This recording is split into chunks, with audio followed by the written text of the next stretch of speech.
5, 4, 3, 2, 1. It's time to count down reality TV's most talked about moments with Amanda Bella. Hello, everybody. Welcome back to another episode of Bella Talks TV. This is Amanda Bella, and we're here for a return to form top 5 countdown of reality TV's most talked about moments of the week, which is my specialty. And it's just been weird. Like, I don't know if you guys have also been feeling this too. There's been like a little bit of like a slump, I think, ever since the Traitors ended.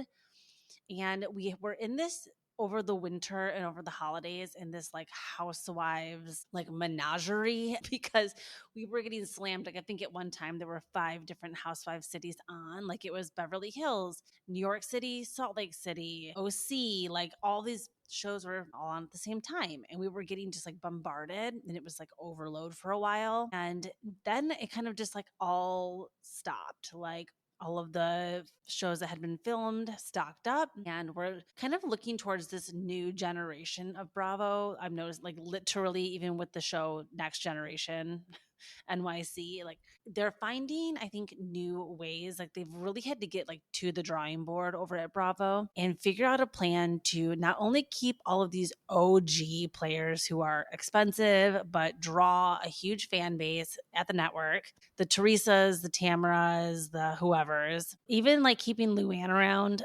And a lot of these people, this is all for a reason. And even Kyle Richards, like we complain about Kyle, but these are kind of these staples, almost as recognizable as Andy at this point, just in the sense that like Bravo needs to have these recognizable parts of the network, kind of like with Bachelor Nation, how we always have the same host, or like with Love Island. It's like these kinds of things are important. These like feel like home, feel like our friends, feel like we know them parts of these reality TV worlds. And we have, I mean, at some point, like Andy will have to retire. Like it is, the entire network is just built has such a strong and specific like niche foundation. Like the Real Housewives and Andy are basically married and like in a marriage together and are life partners, and they're just trying to keep it going, like introducing new cities, introducing new cast members, doing reboots.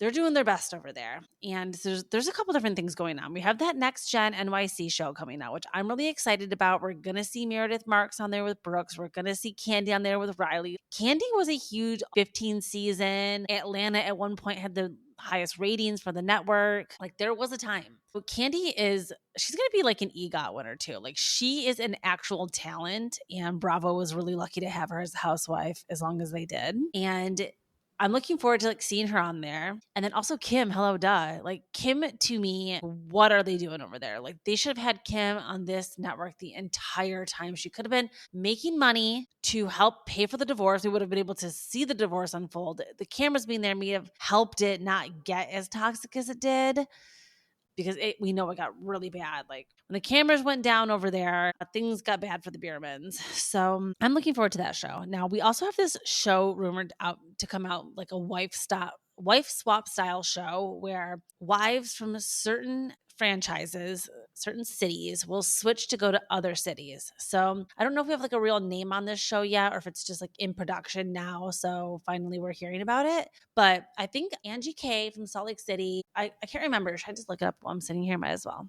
Let's see here. So wife swap style show. Let's see here. Bravo. I know some bloggers were talking about it. I mean, even IMDb, which is an interesting place to like get your reality TV news. Sometimes I wonder like who works and like who writes these articles. I mean, there's like Reddit posts and stuff about who it could like potentially be, but I can't remember who else was claimed to be a part of it. I know. Okay, it says names mentioned are Melissa Gorga, interesting. Emily Simpson from Orange County, also interesting. Dr. Wendy from Potomac, she would be fun. And Salt Lake City, okay, yeah, GK. So I do kind of remember that now. I didn't remember Melissa Gorga, but fun. So I guess we're going to be getting like a show like this. And I think they're coming up with new concepts that they know are going to allow them to do like multiple seasons where they can just switch the players out and keep it going, where it has like some longevity. It gives some of these recognizable people from the network a chance to bring in some ratings. And at the end of the day, TV is created for advertisement. So that's all anybody cares about is selling ads and getting ratings to sell ads to make money. And that's why Scandal was so important, because they were getting huge ads. I mean, even breaking it down to the actual influencer, like not ads, yeah, ads pretty much, or the deals, the influencer deals that Ariana was getting after Scandal, the Glad trash bags, the Duracell batteries, the Bic razors, all kinds of things. But anyways, so that's all good for the ratings. I'm interested in all of these new shows. And another show that they just dropped, well, not new show, but new trailer that we got is for the Real Houses of Miami trailer. Now, you guys, to me, I'm just going to have to say it. The trailer looks like a dud. Looked like a dud. It was giving overproduced. Okay, one thing I do love about Miami, and I have been watching it since day one back in the day. Okay, I'm very attached to Lisa Hochstein. I'm very attached to Adriana. I'm very attached to even to Larsa, even though I like love to hate her. I'm interested to see the stuff between her and Marcus go down this season. Remember they had a long filming break. So I think that potentially just was not good for them because they missed the Larsa stuff. They missed the Todd and remember Todd and Alexia were like getting divorced and getting back together and getting divorced and out scene. And this was like all when they were not filming. So we're going to see some of that, but boo. They're not bringing back Dr. Nicole, which, okay, not that they're not bringing her back, but because they have the new girl, Stephanie, like, of course, Bravo's being messy over there. And they got Stephanie, who's Anthony's ex, who is, I think, remarried and doing just fine on her own. But they get Stephanie casted and Dr. Nicole leaves the show because she's like, bitch, I'm not fucking like blowing my family up for a spot to be on The Real Housewives. Could not be me. Which I agree with. Dr. Nicole is a real one. Like she's one of my favorites. Like she's in my top like 20 maybe somewhere, but I really enjoy her. And she, again, real job, real family, real stakes, like high stakes, like TV. You only really like do this if you want to, I don't know, get divorced. She's trying to get married still. So we have that trailer that came out. Now, what really disappoints me the most is the Adriana Julia fighting of it all. I love them both. I know Adriana is so annoying, but again, I have an emotional attachment to her from back in the day. She encompasses everything that Real Housewives is about to me. She is a little self-producing, but she is always keeping the storyline moving, always spilling tea, always throwing people under the bus, and always apologizing, which is the most important part. Coming to the reunion, here's my apology. So she knows how to play Housewives. I cannot hate on Adriana. I just cannot. Now, Julia, I love Martina. And I love her and Martina both. We're going to see into them like adopting and who they I think they adopted boy twins or something maybe. So we're gonna see more into that. But like I said, again, that's like pretty much it, you guys. The only drama now that we're over Lisa and Lenny, which makes me so sad because that I was living for the Lisa and Lenny of it all. That was such good drama. Such good drama. Like, do you remember the day I was like freaking out? I think I even like went live the day that Lenny and Lenny and the new girl got to, like did their little PR stunt or whatever happened that weekend where she cheated, took the ring off. Like they sold the ring. I was talking about how she was like a thief, a jewel thief. Oh my gosh, but they're back together now. Looks like Larsa's saying that Jody, Lisa's new boo, is just a clout chaser, which I kind of believe. I'm also like, I don't know. I don't really like him that much, but if he is good for Lisa and treats her good and she's happy, that's really all that matters. But they're talking a lot about how they're like he's controlling her finances, I think, and like also controlling all of her businesses and like getting in on all of her, like when she gets offered something, he like gets in on it. It's giving kind of like Aaron and Denise, like Denise Richards, where he's like simping for Lisa a little too hard, I think. And everyone's like getting a little bit of an ick from him, but whatever. If she's happy. Okay, so I think that was pretty much it. Just kind of like top of the show stuff. I am curious, like what other Housewives cities, like we heard Rhode Island. I'm always hearing they're filming in Nashville. Now, one thing I was thinking about, if you guys listen to my Vanderpump Rules or my Vanderpump Villa episode that I did, a couple days ago. I talked about how they're creating these like universes. Like there's the Bravo sphere, obviously, but then now they're having like the Hulu reality stars, and there's always been like the 90 Day Fiance world, and this is like there's these like worlds, and they're starting to become like a little bit more prominent. They've been around longer. There's these people that have been on TV for like decades at this point. Teen Mom, which we're going to talk about a little bit today, like stuff like that. There's just these like ecosystems, and I'm just curious if any of these shows, when people are like, oh, I saw them filming a new Housewives show, or they hear there's like a Housewives show like in production, or there's casting going on, I think everyone's assuming it's for Housewives, but I think that these other Netflix, whatever, Hulu, any of these places, Peacock, or no, Peacock is Bravo, but I'm trying to think what other apps there are that get, maybe even HBO. I mean, HBO has even gotten their hands into reality TV. If you guys watched House of Ho, like Random Deep Cut, I love that show. So there's a couple good reality shows on Max as well. They had Legendary, RIP to Legendary on Max. One of my favorite competition shows, the ballroom dancing competition show with Law Roach and Megan Thee Stallion. God, that show was so good. Okay, so anyways, I just think like some of these other cameras, when they hear these rumors, it could be other networks that are doing shows also. And I'm thinking they could come out with something called like the Moms or Ex-Wives or First Wives Club. Like who knows what they could be filming in any of these other, it doesn't have to be Housewives. Nothing has been confirmed by Bravo. Like I don't believe anything until it really comes out of Andy's mouth. So, okay, so let's get into the show for real now. We'll start with my OMG, my LOL of the week. Again, if this is your first time here, every one of my typical shows, unless I'm doing like a one-off bonus episode, my top 5 countdowns, top 5 reality TV's most talked about moments. I kind of like scour a few different places, just so you guys know where I get my news. Of course, Instagram and TikTok. But page 6, TV, LEDT.com, realityblurb.com.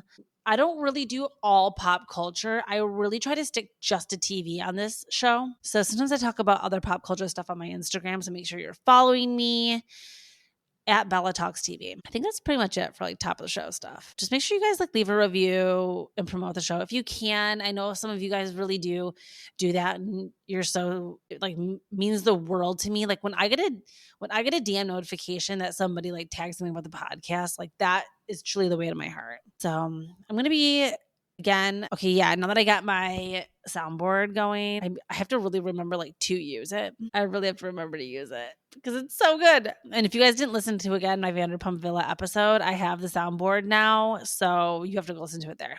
Bravo, bravo, bravo. Okay, so let's get into it. Let's start with every episode to top 5 countdown. I also do LOL, OMG of the week. So a couple moments that stood out. So let's start with my LOL of the week, which is pretty much the entire, Luann specifically and her performance, but the entire premiere of Love Hotel that happened on Bravo the other night, on Tuesday night, I believe. It's a Tuesday night show. It comes on Sunday night. No, it's a Sunday night show that comes on after Atlanta Housewives. So Atlanta Housewives is at 8, and then Love Hotel will be at 9, which I'm kind of loving. It's actually a really good Sunday night show. So we have Ashley Darby, Luann, Countess Luann, needs no introduction, my queen and mother. Then we have Shannon, who you guys know I'm not like the biggest fan of, but she is being very Shannon-y in this premiere. So I'm kind of hate watching her a little bit. And then we have Giselle. She is just like, I don't even know if she can really be with anybody. She is such an entity on her own, but it's fun. She's there to kind of like almost like host. I swear she's like almost like a host. Just the way that she keeps all her one-liners and how she's very quick and how she keeps the conversations moving and how aware she is of the cameras. And I know Giselle's been called out for this before for like self-producing, especially on Real Housewives Ultimate Girls Trip when they went to Thailand. She was always coming up with like crazy scenarios and doing things and just doing things like for the plot. And I see that she's kind of like this, which is she's just very calculated and she is playing kind of like a character all the time. So I really do wonder like who vulnerable real Giselle is. But the whole Jason Cameron thing, like, do you guys ever think about the fact that Jason and Giselle, I'm assuming, yes, they have had sexual relations. He's also slept with Lindsay and Lindsay got pregnant. Now, this is one of my most sinister conspiracy theories, and you guys are just gonna have to forgive me and know, like, who you're dealing with here because I'm unwell and I'm ill. So one of my biggest conspiracy theories is that, I mean, I really shouldn't even say this. I might have to cut this out later. But Lindsay, the way that so she talks about having the miscarriage with Jason. Okay, trigger fucking warning. All right, you guys, you might not even want to listen to this. If you're very sensitive to the topic of miscarriage or abortion or anything, this is not A, the show for you, but B, I'm not the person for you probably. Very pro-choice over here. So again, no judgment with this. But Lindsay got pregnant by Jason, okay? And we didn't know about this right away. She got pregnant, and then she says that she, quote, found out she was pregnant, and by the next day she was having a miscarriage. So I'm not saying that this cannot happen. I'm definitely not calling Lindsay a liar. I just want to produce an alternate theory on this because wow, what a coincidence to be the day within 24 hours of you finding out you were pregnant, you were having a miscarriage. Again, I am not saying that's not possible. I've never had a miscarriage. I've actually never been pregnant. So just to let everybody know, I have literally no fucking idea what I'm talking about.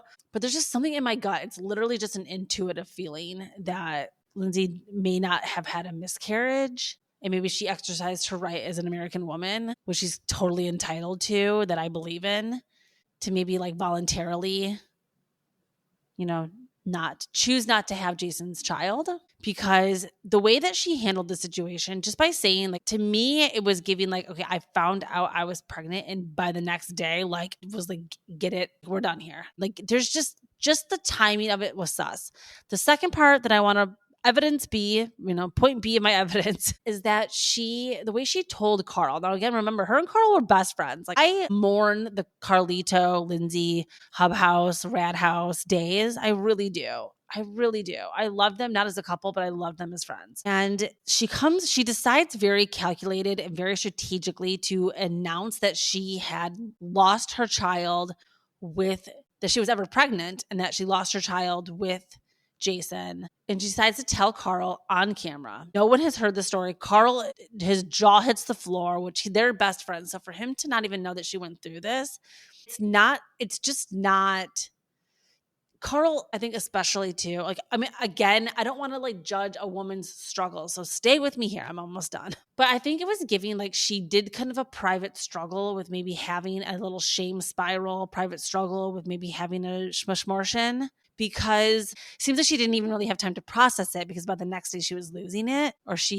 by the next day it was over. I mean, I feel bad for speculating about this, you guys, but there's just something in my gut that tells me that, yeah, because she didn't even tell anybody else. You didn't even wake up the next morning and be like, oh my God, I'm pregnant. I need to call my dad. I need to, who is her best friend that she would call? I mean, I think Carl at the time and Danielle. Carl and Danielle, I mean, I don't know who her other real best friends are, off camera. She didn't really have friends. She was not friends with the girls yet in the house. They all were still at war back in these days, winter house days. So I'm really unsure, who she would actually tell. So I think it would be Carl. So if she never even told Carl about any of this going on, I just don't know, you guys. There's just something fishy about it. That's all I'm going to say. Now, she also never shed a tear. I mean, she is Lindsay, but she never shed a tear. She never showed any emotion. She didn't even have inflection in her voice when she was telling the story. She was like, yeah, this is what happened. It was crazy. So there's just something there. Again, no judgment. I personally too, but the whole point I'm trying to make about this is Giselle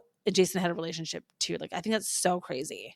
I think that's so crazy. And the fact that Lindsay too wasn't trauma bonded with Jason. She was mad at Jason, I guess, for them both going to the press, but Lindsay did as well. Lindsay totally spun a whole thing in the press and had a whole narrative that she was pushing. And Jason was actually coming forward being I didn't even know that she was pregnant. What the fuck? So how was I supposed to react or do things differently? Or I didn't even have a chance. I didn't have a say.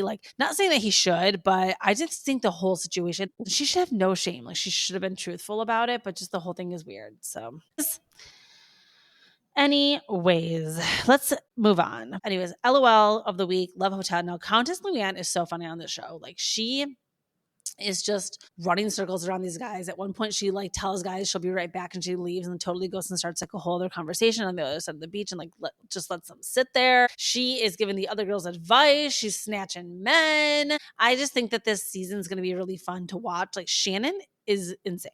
Like, there's one point where there's a guy there that like surfs, and apparently Shannon maybe has surfboards with the girls surf or something like that. And they're like, "Oh, Shannon, like you like live by the beach and you have surfboards." And she's like, "Oh, no, I don't. No, I don't." Like, just the way that she reacts is very like, she gets really shy and anxious and like funny about stuff. Like, I think she'll just be funny to watch in general. I can't help but think every time Joel Kim Booster comes on the screen, though, like thinking about how he has this crash out about Shannon at the end of the season. Because I can totally see her like being so snarky to everybody behind when the cameras go down at night. So yeah, we'll have to see. Ashley Darby, at first I didn't really like want her to be there because she was barely divorced. She had been, I think, officially divorced from Michael for like a week when she left to go film. She might have still not even been technically divorced. What came first? Filming the Potomac reunion or filming Love Hotel? I think Love Hotel came first. So she was not divorced when she was there. So I think it's kind of annoying. Again, Bravo created this new like structure of this show so that they can continue to do other seasons with other people from Bravo that are single and continue to do this like Love Hotel. Next season will be 4 new wives / single people on the network.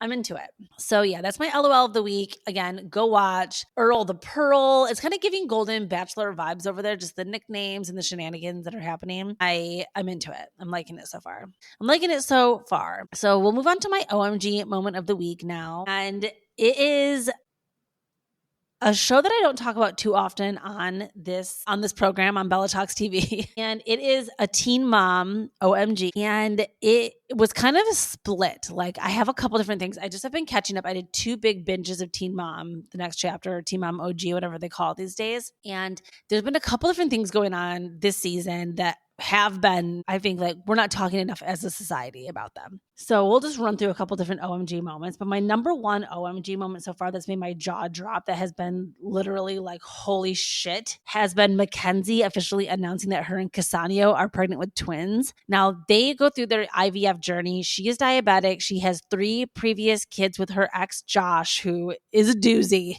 if you're a Teen Mom watcher. Then she meets this Jamaican guy, Casanio, after she gets divorced. Well, actually, she met him when she was still married to Josh, but they were separated. And then she finally gets officially divorced. And in this most recent episode, they actually had a whole like thing where Mackenzie goes to see a lawyer about something, and they tell her that she actually was not officially divorced from Josh. And it's like a false alarm, but they tell her, like the paperwork was never filed and it's not coming up like in the system. And she panics that she's still married to Josh, but she's not. It ended up being like an error in the system or whatever. So she's divorced and she's officially pregnant with Casanio. Now, they had IVF because they were trying naturally for a long time. They couldn't because of her diabetes. They did IVF. They had a lot of problems. They had to have like certain numbers for her to be able to even do the implantation of the embryos. But they finally, like after episode and episode, she got done with that. Got the babies inserted. They inserted 2 because they knew that there was only a chance. Like, this is basically now or never, and they're never going to be able to do IVF again. And Casanio doesn't have any kids, never been married before. So they implant both of them and she gets pregnant with both of them. So she gets pregnant with twins. And in the most recent episode, it's so sweet, like them finding out that they're going to be having the baby, and they go and they tell, now remember, Mackenzie's mom died of cancer, which is like one of the saddest, oh my gosh, I cried buckets over that funeral. But they really keep in touch with Mackenzie's dad. And there was a huge moment. I posted this to my Instagram earlier this season when I was doing like my first section of binges, like the first 6 episodes. And then I watched the last 6 episodes a couple days ago. There was a part where Mackenzie's dad shot himself with a bow and arrow on accident and like was covered in blood, and their house was covered in blood. That was an OMG moment. Then let's just pop up over quickly to, we'll actually go into my second runner-up for the OMG moment of the season, which is Ryan. Ryan in fucking general. Now, Ryan, meth addict, nodding off on his wedding day, deadbeat dad, in and out of prison, falling asleep behind the wheel. Ryan has been sober for almost 2 years. He asks Amanda, who is also an ex-addict, who's pregnant with his next child, which now this will be his 3rd baby mama. Like, it'll be Macy, Then he married Mackenzie, his second wife, now the other Mackenzie, but Mackenzie. And now he's with Amanda, who, Amanda's a little bit of a character, but she gets along really well with Macy, and just seeing how this entire family has evolved. But why am I like sexually attracted to Ryan? Like, I mean, low-key, he's always been hot, but now that he's sober and he's all like silver foxed out, when he was playing golf with Taylor, like that whole Taylor and Ryan going to golf together, 2 seasons ago, they were literally about to kill each other. Like Ryan was like about to go to prison for trying to murder Taylor. Actually, Jen and Larry, Ryan's parents, they were way more mad at Taylor. But yeah, they're all like one big happy family now. And I'm so happy Bentley gets to like see his parents getting along, see his dad being sober, like good things going on there. Now, the opposite is going on in Indiana, in the House of Horrors at the Portwood residence, because Amber hasn't seen Leah in a year. Leah's filing now to have Christina, her stepmom, become her full legal guardian. I mean, she's 16, so technically she doesn't even like need a guardian. I think she could just emancipate herself, but she wants Christina to be her mom. Amber finds out about this. She's not happy, obviously. It's Leah's 16th birthday. She's not allowed to see her. Amber's just down bad. Ever since Gary left her and like basically was a missing person, her second Gary 2.0, the Asian Gary, she's never been the same again. I mean, she wasn't really like doing good before that, but she at least was around, and she's doing the opposite of what Ryan is doing. Like Ryan got his shit together. Ryan got sober. Ryan made an effort. Ryan apologized to Bentley. Ryan has done so much to repair his family. And Amber's just like, whatever, like she doesn't get it. And she just is, I mean, I know it's her mental illnesses, but she gets unable to see outside of herself. It's very sad. We also have the drama going on with Kate and Tyler and Brandon and Teresa, who are Carly's adoptive parents, and them blocking her. They refusing gifts from Caitlin and Tyler. Caitlin and Tyler have just like, but for 16 years now, been riding the fucking wave of the Caitlin adoption story. And like, I get it. MTV pays them to share their story. And like, they've really, really been able to make like a entire life out of this. Like, this is why MTV is broke, because they are paying these people probably like, they must be getting like, I don't know. What do you guys think? 20 grand, 30 grand an episode? They filmed for like a year to make one season. So I don't know. There's a couple, OMG moments going over, but mainly Mackenzie with the twins. I loved the announcement on the Drew Barrymore show. That was really sweet. And just watching them finding out that they were pregnant in these most recent episodes. Casanio just seems like a natural. Like, he seems like a really funny, good guy. I was skeptical of him in the beginning. Like, I was like, what does this guy need? Like a green card? Like, but to be a stepdad to those 3 kids, especially Bronx. I mean, Gannon is a handful too, and little Jaxie. But Bronx, we know, he like probably flings poop. He's like Rain. He's like Mason, or not Mason, Scott Disick's kid Rain, who I think is Justin Bieber's kid. There are so many secrets that are in these families that will go till the end of time. I believe Justin Bieber is his father, is Rain's father. I think that could be why he's like crashing out, because he's like old enough to know now. Like, holy shit. Like, Courtney probably refuses to do a paternity test, but Justin like knows. And so he probably is just living with the fact that he can't do anything about it. Like, Chris has probably like threatened his life. Corey used to be his fucking handler. Corey Gamble. Corey probably told Justin, like, bitch, I will put you in prison with Diddy if you ever say that you're Justin or Rain's father. So many things. The hairdresser. I mean, it all started with the fact that Khloe is 100% not Robert Kardashian's daughter. Like, from baby pictures to now, she looks nothing like those sisters. And Rob was photoshopped potentially into those Easter pictures. Like, do you guys think that was really him? Okay, anyways, moving on. Let's just go right into my top 5 countdown, because I think it was a slow week and I had a hard time. I was like scrounging for a top 5. Like, I have a couple points to make, but it's weird. Like, it's a weird time right now in reality TV. So things are slow. It's just, I don't know what it is, if it's just the shows that are airing, or if people have just gotten better at like their PR offline. Like, we have not had as many scandals and stuff. So we'll kind of see as we touch base. So I haven't got to talk about the Real Housewives of Atlanta very much. So that's my number 5 most talked about moment of the week. There's still a lot of chit chat online about the show in general. There haven't been like huge viral moments since Kenya and the poster board. I mean, I'm happy we're not getting a ton of insane scandalous moments. Okay, so let's just talk briefly about this season because there's a few things going on that I guess are worth mentioning and people are talking about. So I would think the number one most talked about moment, or the number 5 most talked about moment of the week, is Atlanta Housewives. But the number one most talked about kind of moment going within these women is kind of circulating around Portia, Dennis, and Drew. This little love triangle is kind of serving for like the main drama now with Kenya out. I'm sure that producers had to really scramble and kind of like piece together some things after this, especially because they, we're watching the fallout and the aftermath of Britt with the gun and the pistol and the whips. I mean, who really knows what her true intention was? I don't get vibes from her that she is like truly thugalicious like that, where she would be doing that. But I understand Kenya. Like Kenya, I mean, she give her an inch. She's taken like 4,000 miles. So she's driven all the way to Italy and back at this point. She really she really blew that up and really shot herself in the foot with that. So they're kind of scrambling now for these pieces. And we've got the whole Drew situation. Drew coming on this cast trip. Everyone's complaining like, oh, this is so unnatural. This is so whatever. Too fucking bad. Everyone gets to go on the cast trips. I think that that's just a rule of Housewives. Like, no matter how awkward, no matter how whatever, like Portia from the beginning should have went to Drew and been like, girl, I know we're not getting along right now. And whatever's going on with you and my baby daddy, like, we're going to have to really fucking sort this out. You're coming on the cast trip and we'll talk about it then. She should have done that. And they should have had like some kind of like sit down or whatever on the cast trip. I don't know if Portia's looking at it for storyline because like she said, she's very aware of the fact that her and Simon, she can't talk about that. She can't film in the house. She can't really do anything having to do with that. So she's got her hands tied with cease and desist, literally. And I think she's also looking like, okay, I really need to like blow up this thing going on with Drew because otherwise I don't really have like a lot of a storyline either. So it's kind of giving to me like I'm loving that they brought Portia back as this like OG hero return, and she's totally getting a flop at it.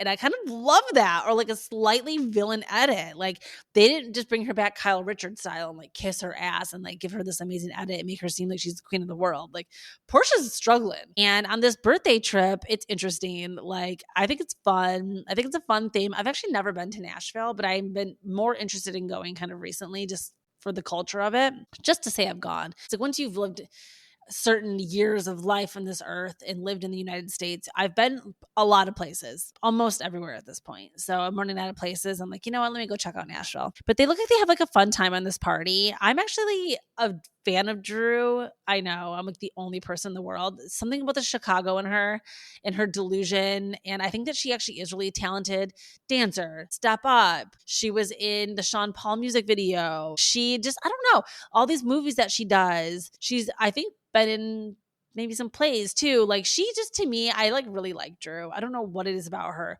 The Ralph of it all. I like feel for her. She seems like a good mom. She's just a little crazy, again, a little overproduced, but I don't get like toxic vibes from her. I think that she's just like kind of goofy and just the way that she talks. Like she almost is like a mini like draw or something to me. I don't know. She kind of stays calm. You never really see her like screaming and yelling. I don't know. Kind of into Drew.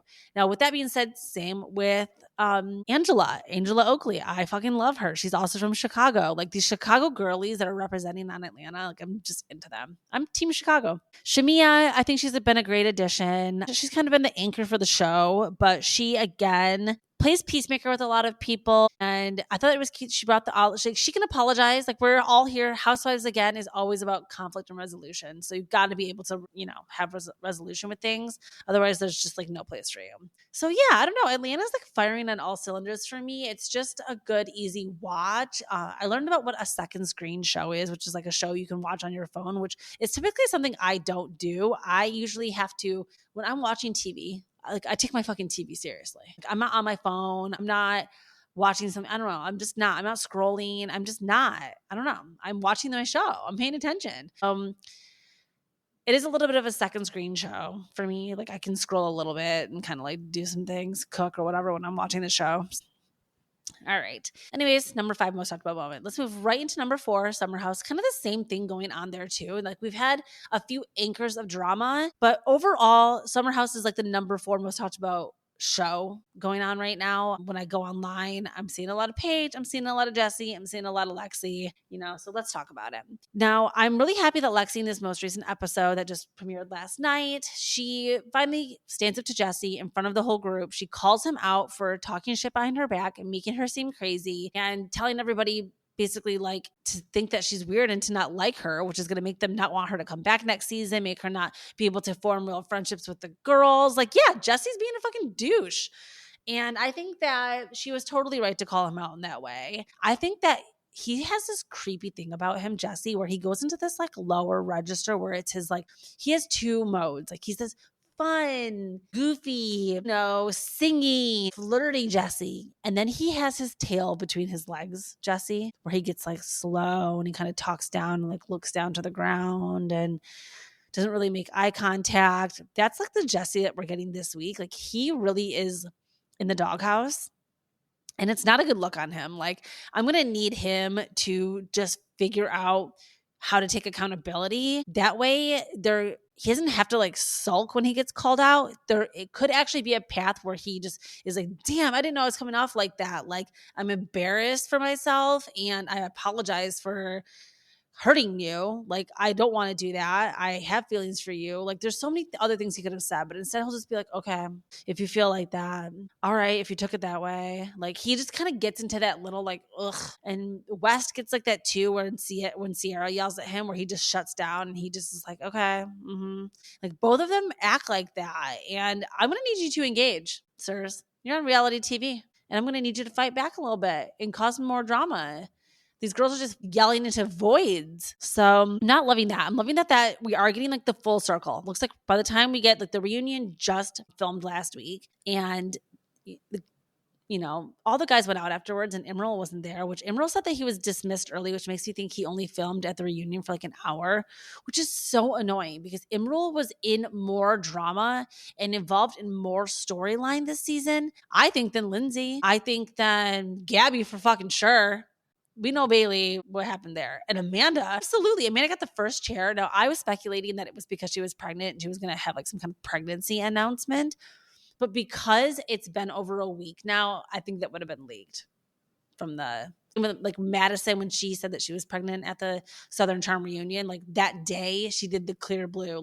It was like, once you say it at the reunion, it's going to get leaked. So the fact that we haven't heard yet, I guess she's not pregnant, which I know it's so fucked up for me to say because she was just saying last night's episode, she might not want maybe not even want to have kids, which is leaning towards she might want to get divorced then. I don't think she doesn't want to not have kids. I just don't believe that. I think she's realizing she might not want to have kids with Kyle and that she's not going to get any support when she's like, oh, I don't think I can like take care of something all by myself. Yeah, it's because she's not going to get any help from Kyle. He's a workaholic. Like, I'm married to one too. I know what it's like to be married to an entrepreneur. They don't care about anything else. You are going to be like, they're not even going to hear the baby crying because they're going to be like on a call for business. Like, you're going to be the one who's the primary care. And I think Kyle like forcing her to basically not just be a stay-at-home wife this whole time, to be involved at Loverboy, to, you're not just going to like stay home and be a mom, like you're going to be basically contributing. Like, I think it's just changed their relationship and like they have a coworker relationship now. The Summer House, Loverboy, it's just, that's what it's giving. Like when he was saying on the plane back from Italy that Amanda like grabbed his hand and he was like over the moon about it and was getting some like affection. I mean, I don't know. To each their own. I've been married for a year now. Like physical touch isn't even my love language. I'm an acts of service girly. I'm a words of affirmation girly. So I don't need physical touch like that, but like I'm constantly touching him.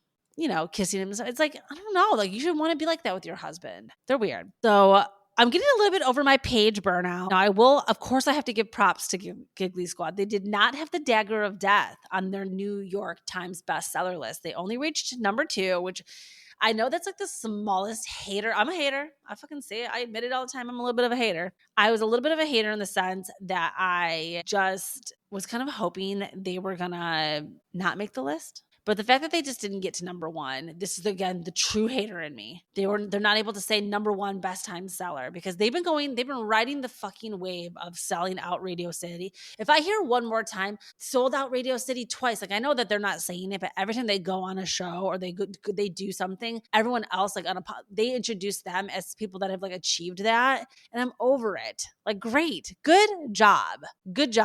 I'm not trying to like take that away from them. It's just like I was really getting a lot of burnout. Now I heard the audiobook, which is free with my Spotify premium account, and I am considering listening to How to Giggle just to report back to you guys and tell you like what's going on with it, if I learn anything. But it's only 4 hours. It's only a 4-hour listen. I'm like, is this like first grade reading level? I'm not 100% sure with the How to Giggle of it all yet, but I will report back on that. So yeah, besides that, over in Summer House, not a lot going on. We're seeing Carl get back out there. Love to see it. We're seeing Lindsay getting closer to giving birth. Danielle shows up, which I loved for a second, for her to go to this gynecology appointment with her. Sierra, Carl admits that he has this crush on Sierra. I think he was just shooting his shot because if there are clips, go back, rewind the tape in like season 4, season 5, where Sierra admits to having a crush on Carl. So like maybe he just did a rewatch. Maybe he just was doing like a Summer House rewatch and he was like, wait, is Sierra like into me? Like maybe I should shoot my shot. So I don't think anything's going to happen there. Like Sierra says, like she's like, I'm thinking about not even dating white guys anymore, which I hate to tell you, girl, like it does not matter what color the man is. They're all trash. But I want her to, stop dating reality TV men and maybe get out of men who are in the business and see who else they can date, because professional athletes, not much better, sister. Musicians, good fucking luck with that. So you're better off finding a normie. Go find a normie. So, okay, let's get quickly into my number 3 most talked about moment of the week, which is over at the Valley. And we still have lots of people talking about Jax. Is Jax sober? Brittany's doing all her press. I don't know if he is sober, if he's not. Now, Jax has done his fair amount of press as well on podcasts saying that he's being drug tested every Monday. So what, all this back and forth, is Jax sober or not? Like he is sober, right? Is he faking drug tests? Is that what Brittany is saying? Is Brittany just trying to say, kind of like when Lindsay was like, oh, Carl's not really sober because he was smoking weed? So is Jax Callie sober? And is that what she means when she's like, oh, if he even is sober? Because she was just on Watch What Happens Live again. This is like the 3rd or 4th time now I've heard her say like, if Jax is actually sober. So is he not sober? I don't know. What is the fucking truth? What is the truth? I need to know. So I'm just realizing now, I'm looking over at my soundboard. I haven't used it once. Like I've spent so much time making this soundboard, you guys, but I have to get in better into just like seeing it over there and remembering. Okay, so what else is going on in the Valley? So obviously the Jax stuff is the number 1 most talked about moments. Like Jax is the driving force of a lot of the drama going on over there. He checks himself into rehab. We know that it was basically court ordered, like Bravo court ordered. A judge, Andy, was like, bitch, you're going to rehab, or you're going to lose your job. We're like not going to film with you anymore. So he goes, it's $30,000. It's $1,000 a day. He pays for 30 days. He ends up staying like, I think 12 to 14 days, something like that. Not quite even 15 days, which is really sad. Now, Jax has recently, been in the news talking about how sobriety is like the hardest drug he's ever taken, hardest substance he's ever had, all this stuff. So he's maintaining that he is sober, that he is getting help, and that he's on a path to bettering himself. I'm very interested, and I cannot wait for Jax's Watch What Happens Live appearance, because he hasn't been on there in a while. Like Brittany's been on a few times, but Jax hasn't been on, I guess, since last season. I like barely even remember him being on last season. So we're going to have to wait and see what Jax's like current status is, because I'm just very confused. He went back to rehab a second time, which he says like really did the trick, but I'm just curious, like, what is the truth? I really want to be rooting for him, but I cannot tell if he's like actually sober or not, and if I'm just being like bamboozled by it all. Now, Brittany, again, she's no angel sweetheart. I have a really hard time rooting for her. I think she secretly just really wants to be back together with him, and snap of a finger, if he were to be sober and actually like, I don't know. The problem is that Brittany can't change the way that she looks. This is going to sound really harsh. And Jax going against her for her looks and attacking her for her appearance, I think that that's something as a woman, like you truly cannot come back from. So I think that unfortunately that is the damage that has been done that cannot be undone, because she's taken him back for cheating. She's taken him back for physical abuse. She's taken him back for some substances. I think it was the truly like her not feeling sexy, not her needing to get her sparkle back, him not doing the date nights, them not having like a sexual relationship. All of that stuff is really what ruined the marriage. Jax isn't dating anybody. Okay, let's put it this way. Until their actual divorce is finalized, I've got my eye on them. I think that there's a chance they could get back together. Now, just the opposite of that is Michelle and Jesse. They filed. They contested to nothing. They have their own custody. I think that they are just like, we're trying to do this on our own. Michelle, again, very unlikable. Something about this show that I like love is how unlikable the women are. Janet, no, it's a no for me. Brittany, I can't stand Brittany. I just do not like her. Nia, there's something very dark-sided about Nia. Her wanting to have another kid, her being with Danny. Danny's grabbing asses in this latest episode he's Jasmine and Melissa, the two lesbians, and Danny's grabbing asses, telling them to call him daddy and go get him drinks. Okay, there's drama going on. Like there is definitely some stuff behind the scenes. Now, again, Danny's also from Michigan, went to high school with my ex. And so is Jax, and so is Kristen. They're all from Michigan. So there is definitely this like tight Michigan gang. Now, Jesse and Jax are friends from like a million years ago, and they all lived in Miami together.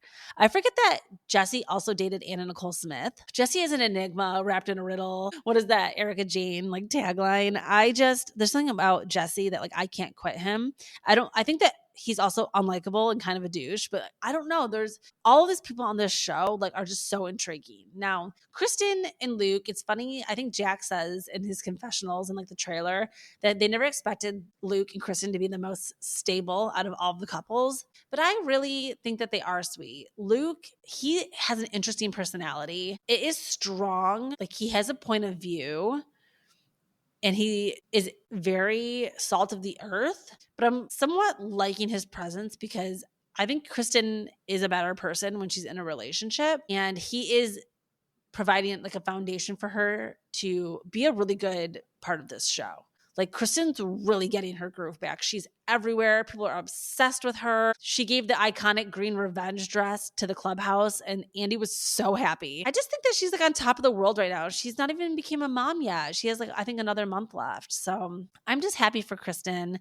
I'm really liking the Valley. I'm really enjoying watching. I think that they should get Stassi back on there. I do, because I think that if we really could get Stassi back, which I know she's like dialed in over on Hulu now and doing her show there, but I think that it would really, really for the ratings and just the nostalgia and getting everybody back together, and they all have the kids, and Stassi has a lot of drama with Beau still. So I think that they should kind of bring them onto the show. I do. Brittany and Stassi have drama. That would be good to see. I love that Stassi and Brittany have drama. I also love that, like, I think Lala and Stassi, I think everybody's just had like their wires crossed at some point. I love that friend group. We need to watch them 24/7.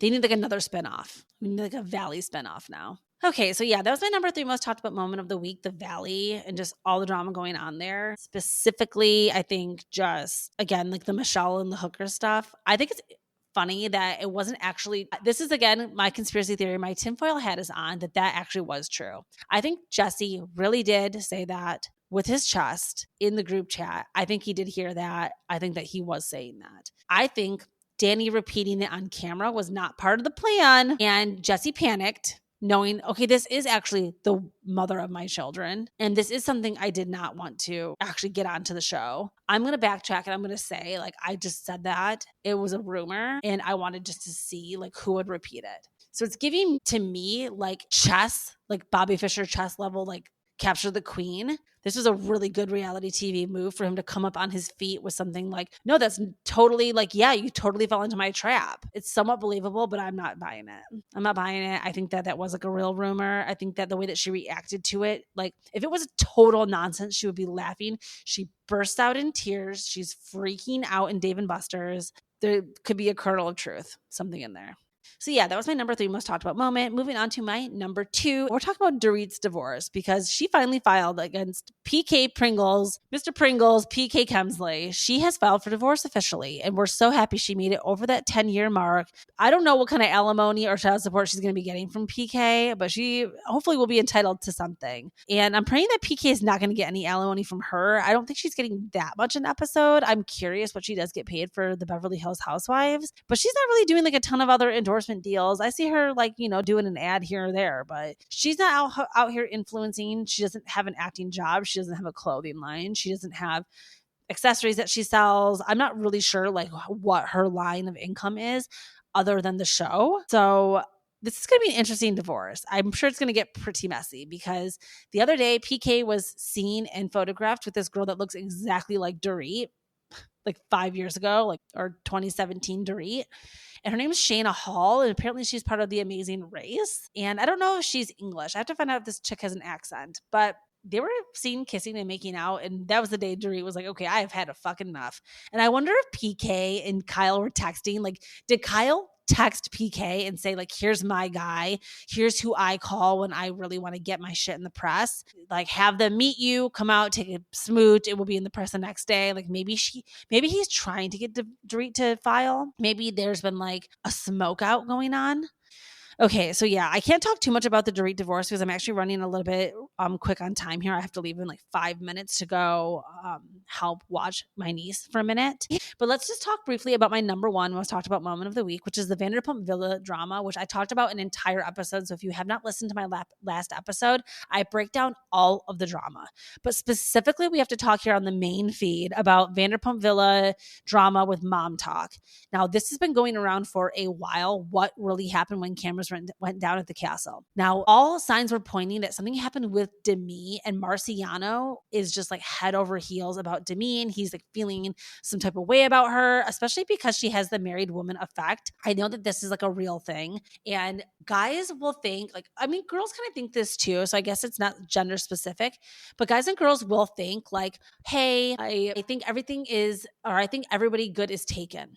Right? Like all the good ones are taken. So when you meet someone married, a guy that's married or a girl that's married, you're like, wow, this must be like a really good guy because they're actually in a successful relationship. They're able to commit, like they have the qualities or whatever. And that is like a stigma that goes on with marriage and not being married. Like reverse effect, if you're not married, people think there's something wrong with you. So there's like a whole thing with that.